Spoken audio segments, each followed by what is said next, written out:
बिस्मिल्लाहिर्रहमानिर्रहीम, अस्सलामु अलैकुम। पाकिस्तान न्यूज़ 4K के साथ मैं हूं सना हुसैन। चलते हैं खबरों की जानिब।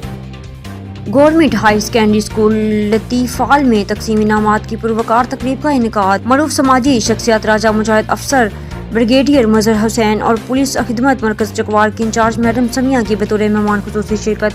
तफसीलात के मुताबिक गवर्नमेंट हायर सेकेंडरी स्कूल लतीफ़ाल में तकसीम इनामात की एक पुरवकार तकरीब का एहतमाम किया गया, जिसमें मरूफ समाजी शख्सियत राजा मुजाहिद अफसर ब्रिगेडियर मजहर हुसैन और पुलिस खिदमत मरकज के इंचार्ज मैडम समिया ने बतौर मेहमान खुसूसी शिरकत की, जबकि लतीफ़ाल ग्रुप के सरबराह सरदार नजफ हमीद लतीफ़ाल ने अपने ग्रुप के हमरा खास तौर पर शिरकत की।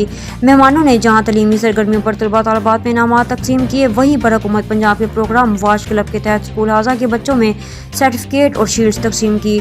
स्कूल के प्रिंसिपल शफकत महमूद ने अपने खिताब में कहा कि पूरी कोशिश कर रहे हैं कि गवर्नमेंट हायर सेकेंडरी स्कूल से न सिर्फ बच्चियों को तलीम के जेवर से आरास्ता किया जाए, बल्कि बच्चों की ज़हनी जिस्मानी तरबियत भी कर रहे हैं। गवर्नमेंट हायर सेकेंडरी स्कूल लतीफ़ाल में मुनक़िदा तकरीब में मेहमानों के साथ ज़ेर तलीम बच्चों के वालिदैन ने भी भरपूर शिरकत की और इनामात लेने पर बच्चों की खूब हौसला अफजाई भी की।